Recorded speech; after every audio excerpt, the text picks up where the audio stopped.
Hello and welcome to another video in this video series about Roman families.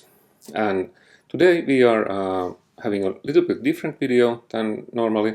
We are talking about only one individual, namely Appius Claudius Pulcher, who was consul in 143 before Christ. And here is our agenda, what we are covering today. I will start by telling a brief overview about the family of the Claudii Pulchri, and then I will go deeper into the life and career of this Appius Claudius Pulcher, and then lastly I will go through one event or series of events in his life that I think is illustrative on how Roman noble families work and how we should understand some events in their historical perspective and especially in the family perspective. So let's get into it. Claudii Pulchri, I have made a separate video about them earlier, so this is just brief overview about them, and of course we are talking about patrician family here, and very much kind of archetypical patrician family as well.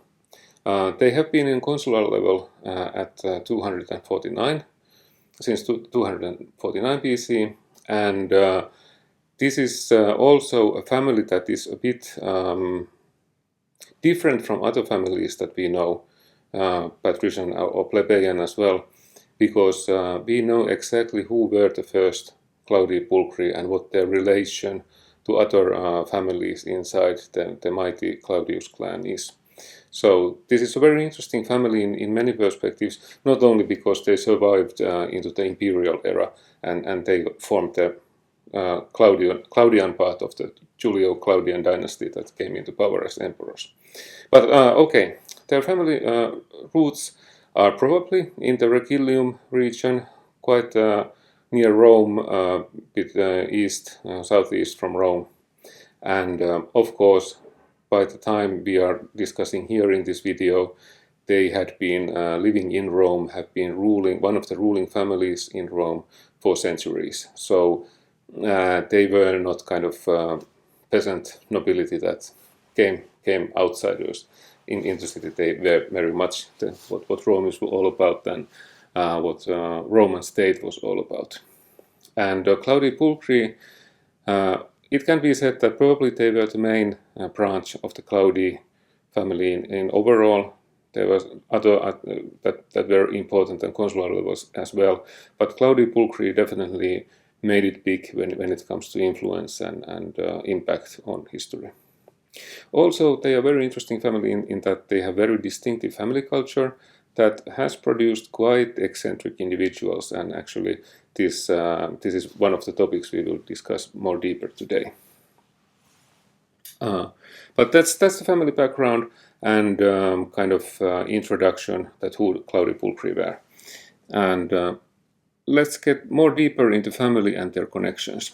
This is the overview of the family tree, and as we can see, it has very many generations. It's running here about 300 or 400 years, and let's take a zoom there into these first generations of the Claudii Pulchri and how they came into being. So okay, the first Claudii Pulchri was Publius Claudius Pulcher, consul of 249, and he was the son of Appius Claudius Caecus. And Appius Claudius Caecus was very legendary figure in many ways, but also interestingly, he is the first person in the Roman history that we actually know that it really existed. We have historical proof of his existence, and this is something quite important, because if you consider that he was first-time consul in 307, which means that there are quite many centuries before him of this kind of legendary or semi-legendary history of Rome that we only have kind of stories about, but very little actual evidence of the people who ruled there or who lived there beyond archaeological evidence that is anonymous. But in any case, Appius Claudius Caecus was really influential figure in Roman history in his own period and later on as well. And he was, for example, the person when he was elected as a censor, he really made the censorship the kind of office that it would be during the rest of the Republican era. And for example, he took the liberty of making censors responsible for the Senate appointments. So censors decided who would be a senator and who wouldn't be a senator. And as you can imagine, this is an enormously important power of decision in the Roman system, political system. And he was also a very controversial figure. He was considered a reformist by some people in his time, and by some he was considered as conservative. So kind of mixed reputation there. He is considered still be one of the sharpest and leading minds of his own times. And he was exceptionally successful as a Roman family, paterfamilias, father of the family, because he got 4 sons, and 3 of those 4 sons reached consulship. And as you can see, Publius Claudius Pulcher is the second oldest son there, and added to that, his older and younger brother also became consuls. And that's something quite rare. It doesn't happen often in the Roman history. And Claudius Pulcher himself was, this Publius Claudius Pulcher, was famous for his military defeat in the Punic War against Carthage. He took his navy and made a quite rash attack with untrained troops and suffered heavy casualties. And he wasn't well regarded for that. And also he disregarded some religious omens that told that you shouldn't attack. And he was very sure that he knew what he was doing, but it ended quite badly. And also his sister Claudia is interestingly famous for being very high-minded about this. And for example, she is the first woman in the Roman history that was sentenced in court for speaking against the Roman people. So they were a controversial pair, this brother and sister, already in this time of the history. But that didn't stop Publius Claudius Pulcher having a son, Appius Claudius Pulcher, who became consul in 212, and he was he also had a sister who married a very wealthy and important local figure of Pacuvius Calavius from Capua region. And if you consider this achievement of having 3 of your sons as consuls, and then consider the kind of family continuum that started to form there, that first Appius Claudius Caecus, then Publius Claudius Pulcher, then Appius Claudius Pulcher, and also this consul of 212 had 4 sons, 3 of which became consuls, so he repeated the feat of his grandfather. And one of those, Gaius Claudius Pulcher, who was consul of 177, became also triumphator and censor. So this is kind of return into those family traditions of having many sons as consuls, and also one of them reaching censorship as well. And then we come into the subject of today's video, Appius Claudius Pulcher, consul of 143. And as you can see, he already has 4 generations of consuls before him. His father, his grandfather, his great-grandfather, and great-great-grandfather all had been consuls. And this is quite an enormous heritage to carry on, I think. And if you consider it from his perspective, it was something like 130 20 years, 150 years after his great-grandfather had been a consul. And that is, in one way, it's a long period of time, over 100 years. But in other terms, it's also quite short period. It's something that quite many people have reliable memories upon on those days. So you have a memory that goes back into several decades in the society. The oldest people remember things that happened, for example, in the time of his grandfather or great-grandfather. And this makes it kind of, I think this is the important point of how Roman families worked.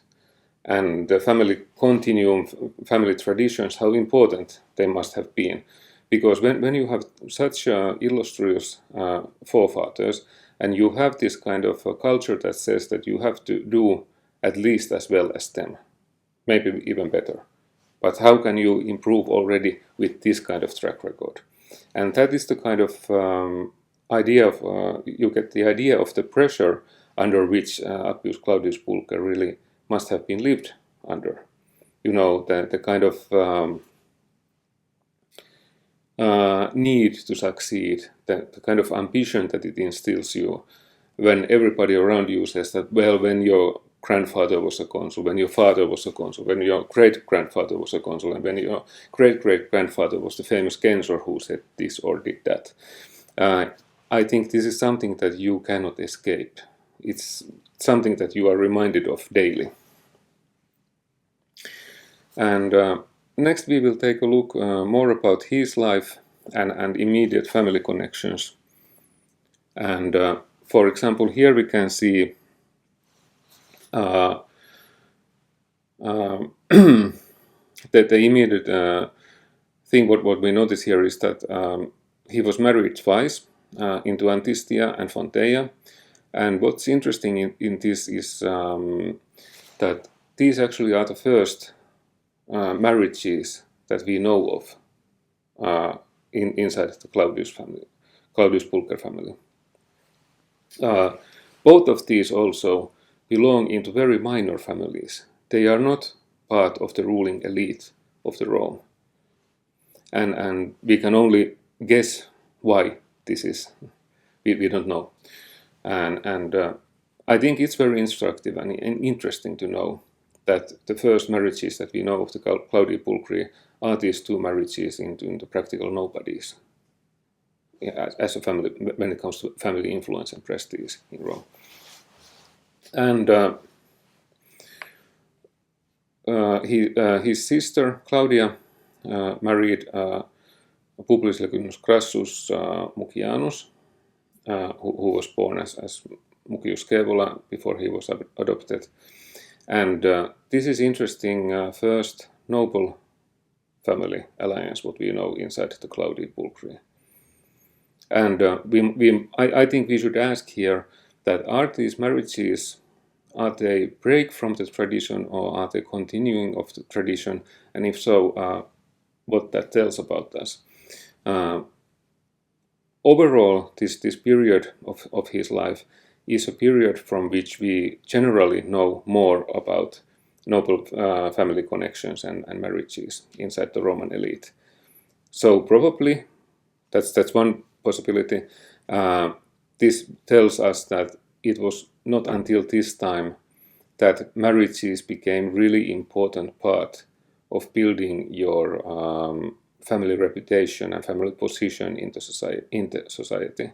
So marriages as a form of aristocratic competition for power and influence. We can make interpretation here that it really came into being at this era, but it might have been already before, but we just don't know it. Also, the fact that Appius Claudius Pulcher really was one of the most influential, richest and sought out marriage partners in Rome of his day. And the fact that he chose to marry these women from minor families I think it's very interesting and it's very telling. There has to have been a reason why he did it, but we don't know it. He had quite a lot of offspring with Antistia. He had 3 daughters and 1 son, and with Fanteia he had 2 sons. And these 2 sons both became consuls. So he was really keeping up with the family tradition of advancing the family position. And also, when you look at the marriages here of his children, Claudia Tertia married Quintus Marcius Philippus, who was from the Marci Philippi family, which was one of the, not the topmost, but still quite high-ranking family in Rome. And then the younger Claudia married Tiberius Sempronius Gracchus, who became the famous tribune in 133. And Semproni Gracchi obviously were one of the leading families in Rome of that time. And you also probably remember that Sempronius Gracchus was the consular colleague of Gaius Claudius Pulcher in 177.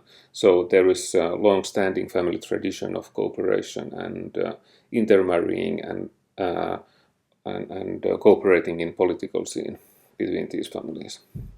And then his sons, elder son married Servilia, who was from Servilius Scipiones family, and that was very influential patrician family, very rich, and an old family as well. So it was well in the same league as the Claudii Pulchri were. And his younger son, Appius Claudius Pulcher, married Caecilia Metella, who was obviously from the very influential plebeian noble family of Caecili Metelli. And also that family had quite a lot of other connections with Claudii Pulchri later on. So overall, if you look at this picture, is that Consul of 143, Appius Claudius Pulcher, married into minor families, but all of his children married into high nobility families. And that's quite interesting change within one generation, I think. And also one of his daughters became Vestal Virgin, which was a privileged position and also available only for those families that really could afford losing one daughter in that way, of not using her in the game of making political alliances, for example. Okay, that is overall the family connections and family story behind it. Gone through briefly. I will not go into details of those forefathers of him. But let's take a closer look into life and career of Appius Claudius Pulcher himself. And what you can see here in his Cursus Honorum is that he became praetor in 146, he became consul in 143, and he became censor in 136, and princeps senatus in 136. And what this means is that we don't know the previous positions in his career. Probably he has served in military somewhere, because that was the tradition at that time, and probably also he has served as questor, maybe even edile, before reaching praetorship. And what we know about these years is that he was advancing rapidly. Probably he achieved these positions in sua anno, that is the minimum required age, and he reached them in the minimum interval between the offices. So he was advancing rapidly in his career. He was making it really through the ranks, as one might expect for a man of his family background and influence. He was also a priest, and priesthoods were in Rome very much connected with civic life and political life. They were not some kind of isolated religious practices. No, it was very much tied into the Roman politics and into the Roman system of politics. He was Salius priest since 167, and he was also elected in the prestigious Collegium Augurum. He was an augur since 146, since the same year as his praetorship. And augurs were a very important part of the Roman civic life. They could influence on decisions like when the elections can be held or when magistrates can make decisions and so on. And augurship was one of the most sought after public honors and public positions in Rome. So he was very highly placed in the society. And if you look at these positions he had, and the kind of rapid rise into prominence there in his career, what this tells is that there was no shortage of achievements in his life. He achieved a lot, and he achieved it quickly. And that probably tells not only about his character, but also the importance of his family in the Roman society. These kind of things didn't happen by coincidence there in Rome. They were part of the very planned achievement of positions and honors in the society. And usually leading families made pacts and arranged things between each other that if you vote me for consul next year, I will vote for you the year after, and so on. So it was all pretty much orchestrated, and for Appius Claudius Pulcher it was orchestrated very well. He had it going very well. That is the overall feeling of his career and achievements. And what's interesting is that, as I mentioned, he became censor, he became triumphator, and he became princeps senatus. And what's interesting here is that there has been 9 individuals in the whole Roman history that achieved this level. And I call it League of Legends because these really were the highest of the highest. The best of the best in Rome of their own time. And if you look here, there are 3 Fabii Maximi here, Rullianus Gurges and Verrucosus Cunctator, who all were several times consul as well. And first of these belonging into the era of 300s roughly, and with Cunctator we come into the 200s. And these are exceptional careers in Rome. That kind of careers that I'll talk about centuries after they have already died. And then there are 2 Cornelis Scipiones here, Africanus Major and Danzica Corculum, who also were both 2 times consul and became censor triumphator and princeps senatus. You can start here understanding the kind of dynamics and what these achievements meant to these people. Then there is 2-time consuls of Manlius Torquatus Atticus and Aemilius Clepidus, who also reached this level. And then we get into our Appius Claudius Pulcher here. He was actually the second last of these people to achieve this level of achievement in the society. And there was only one after him who achieved this, and that was the immensely powerful Marcus Aemilius Scaurus, who became consul of 115 and who practically ran the whole republic around him. So when you look at these people here and their achievements and realize that all the hundreds of people who became consuls in Rome, only 9 reached this level of achievement. And that is really, really interesting. And this was kind of the preamble of his life and also his career and importance of his career in Rome. And next is the section I want to highlight in his life and in career, and I call it as a triumph of will. And why I call it this way is that to understand how important for him to become a triumphator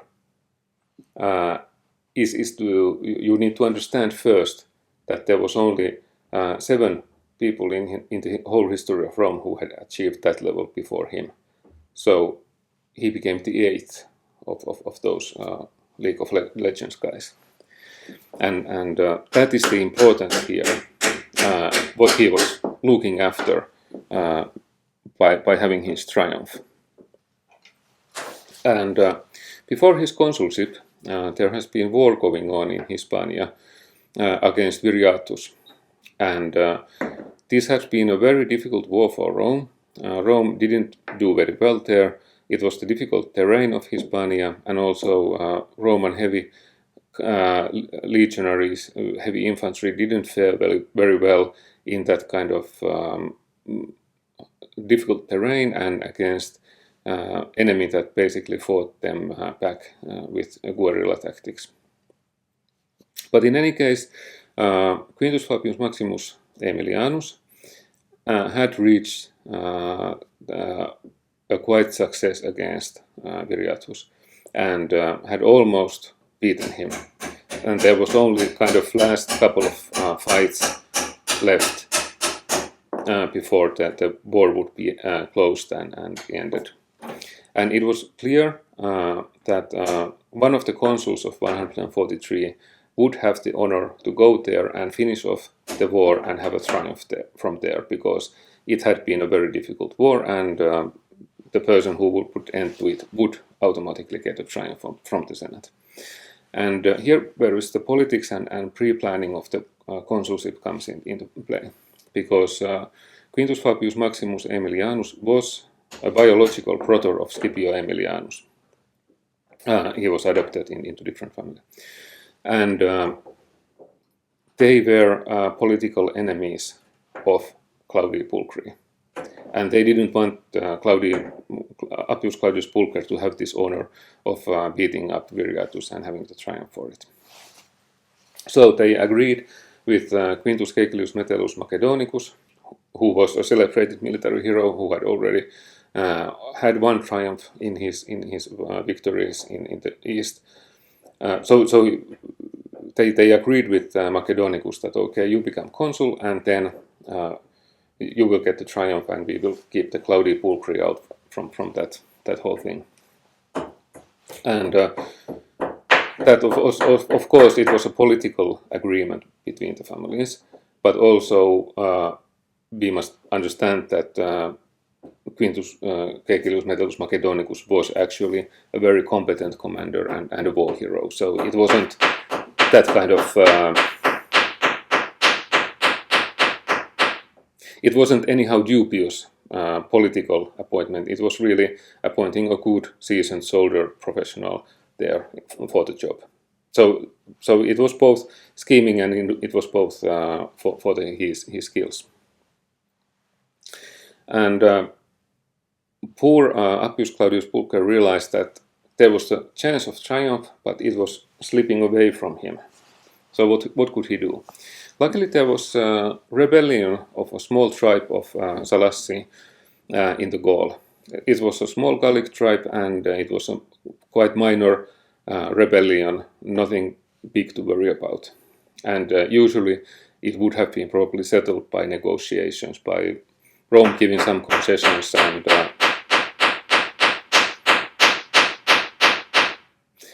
the Salassi then agreeing to it.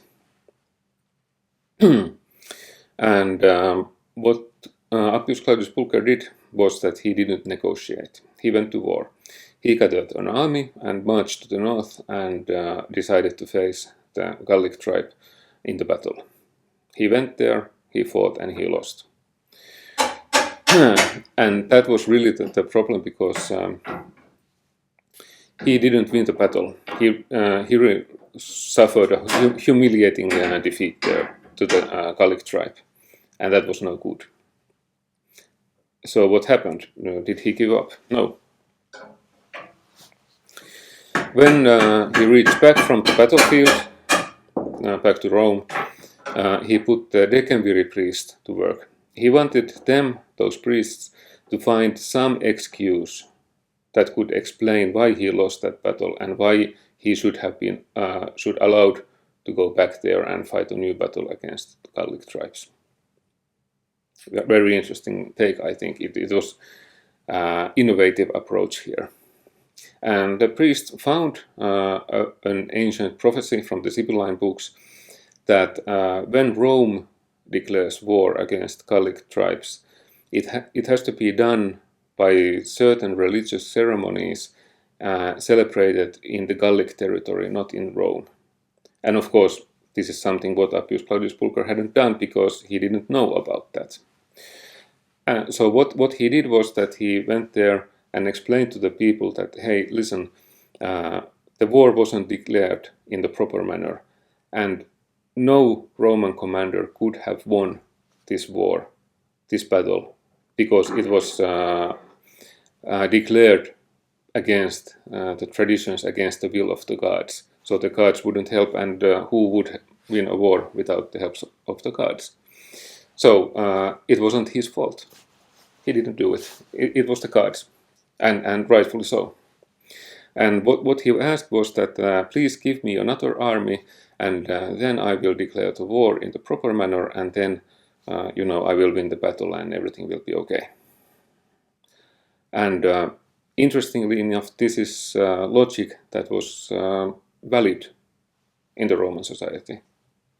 People accepted it, and even the Senate accepted it, and he got his army. And he went to battle second time, and this time he won. And obviously he had to win, because after first defeat there was no chance that he would get another chance.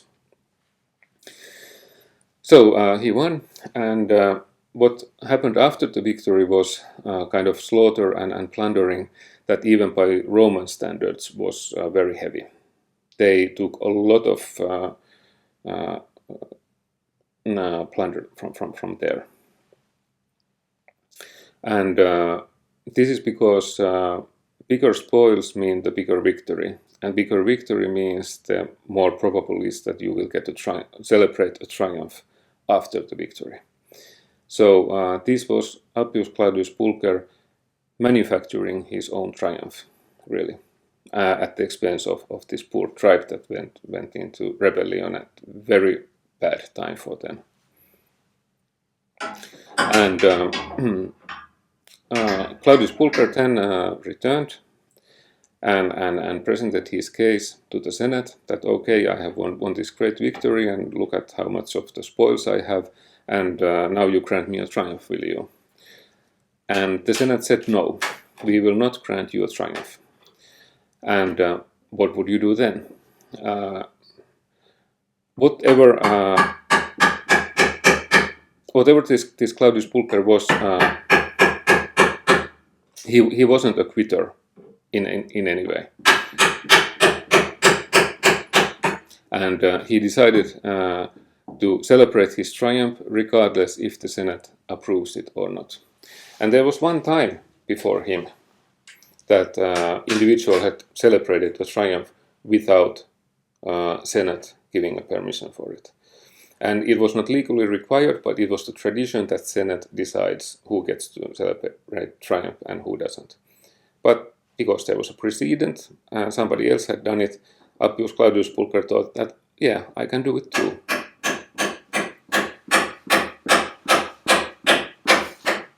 That I can have my victory, and that's it. And I will have my triumph. And this is where the things get complicated, because Senate then answered here that they orchestrated a plebeian tribune to block the triumph.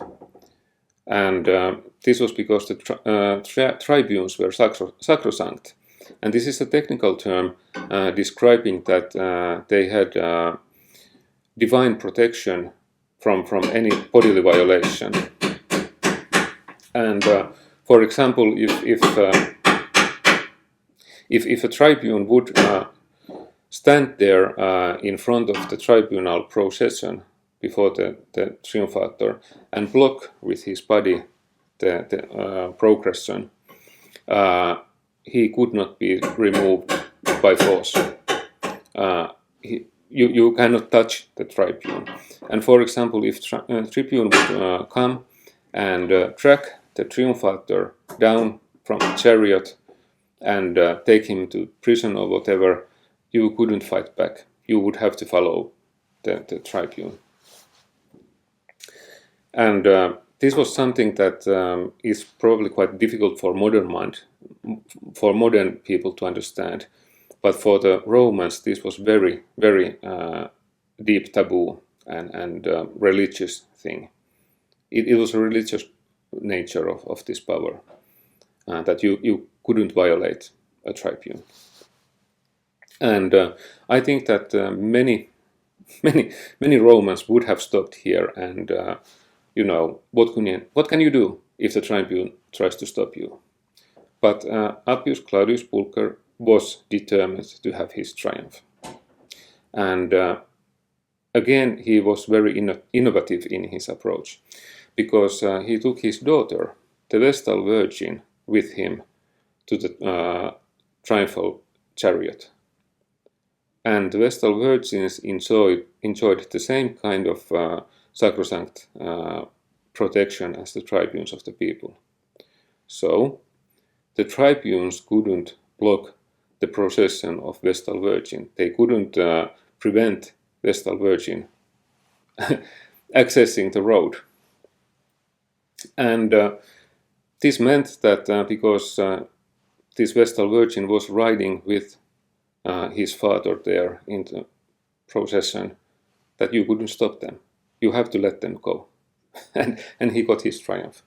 And this was, by the way, the only time in the Roman history when the Vestal Virgin was present in the triumphal procession. And Pulcher got his triumph.